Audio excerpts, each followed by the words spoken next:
Debt ceiling deal sets spending limit to unlimited until 2025. Let's dive into the details, shall we?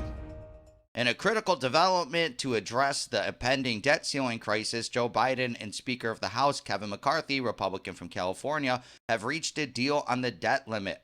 On Saturday night, the Gateway Pundit reported that Kevin McCarthy announced an agreement in principle with Joe Biden on a deal to raise the federal debt ceiling.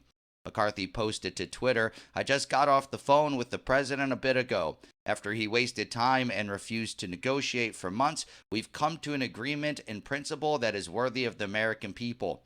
A vote in the House is expected Thursday, according to Majority Leader Steve Scalise, Republican from Louisiana." McCarthy spoke briefly at 9:10 p.m., saying the deal has historic reductions in spending, consequential reforms that will lift people out of poverty into the workforce, rein in government overreach. There are no new taxes, no new government programs. There's a lot more within the bill. We still have more work to do tonight to finish all the writing of it. The agreement, reached after weeks of intense negotiations, aims to prevent a potential financial catastrophe created by the Democrats. While the bill is still being written, here are some of the reported details of the Biden-McCarthy agreement. The D.C. swamp proposed the largest debt ceiling increase in our nation's history, $4 trillion. The agreement reportedly did not raise the debt ceiling, but it extended the debt ceiling deadline until January 1st of 2025. Wall Street Silver writes on Twitter, "They didn't raise the debt ceiling by an amount. They set a new date of January 1st of 2025. So technically the debt ceiling is now unlimited for the next 19 months. They did this because actually having to agree to $36 trillion in the headlines would be impossible to pass. This means that during the next recession in 2023-2024, if tax revenue declines and spending increases, they can borrow an unlimited amount of money for the spending spree to re-inflate the economy." According to Representative Matt Rosendale, Republican from Montana, the new agreement has no full elimination of the 86,000 IRS agents, no elimination of the IRA green energy subsidies, no elimination of the student loan redistribution program, no spending freeze at fiscal year 2022 levels.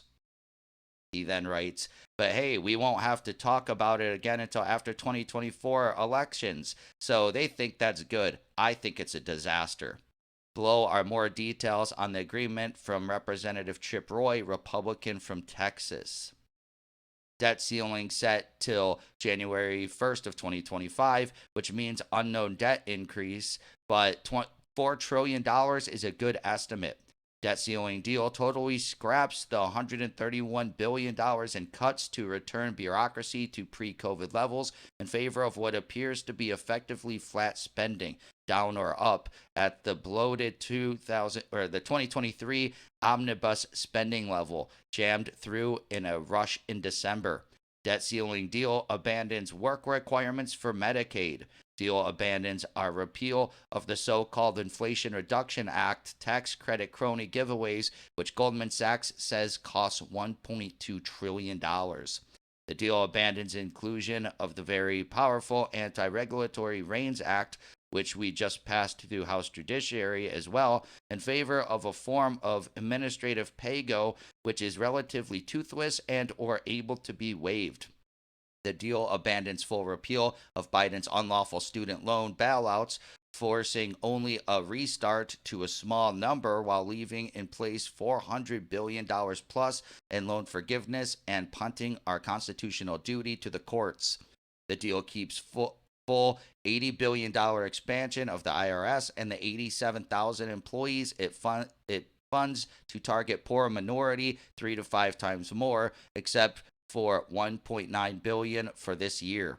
The deal does claw back $29 billion remaining of the COVID unobligated funding, which is used as part of the budget games. Does nothing for the border, does nothing regarding pistol braces, does nothing regarding presidential overreach, and in many ways kills our leverage to get them through the appropriations process. Finally, again, this deal raises our debt ceiling an unlimited amount that is likely close or over $4 trillion. Another tweet from Representative Roy. There are members of the GOP claiming Democrats got nothing from the deal. Oh, really? An uncapped debt ceiling with an expiration date worth approximately $4 trillion, basically no cuts, a freeze at bloated 2023 spending levels.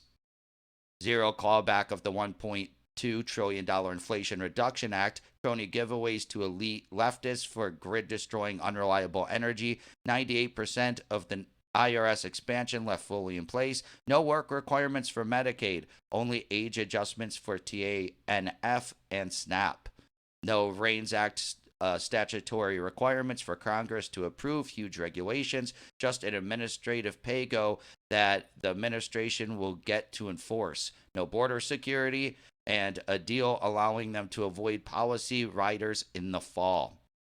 Here are more details from independent journalist Ed Krasenstein. The debt ceiling is raised for 2 years. Non-defense spending is essentially capped for 2024 and 2025. The age threshold for SNAP work requirements will increase from 49 to 54 years of age for adults who don't have children. Work requirements are removed for homeless people and for veterans. Unspent COVID-19 relief money will be rescinded.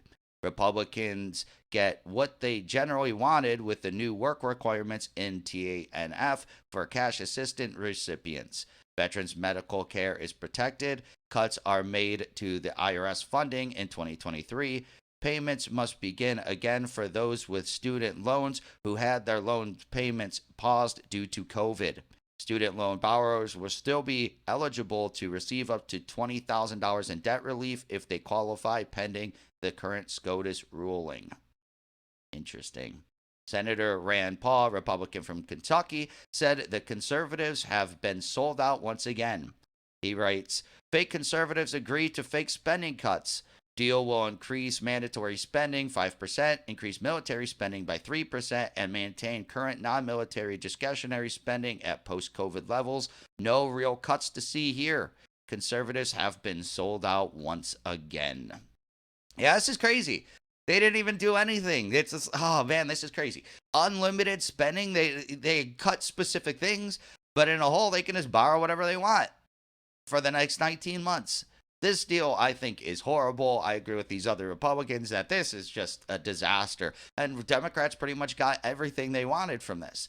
And none of the cuts that they were saying they were going to do. There's cuts here and there, but yeah, this is just a mess. But you know, that's just my opinion. What is your opinion on the story? Please let me know in the comments below. Also, be sure to smash that like button, subscribe to the channel for daily news updates, hit that notification bell, and share this video to help spread the news. Thank you so much for watching, and I'll catch you in the next one. Peace out.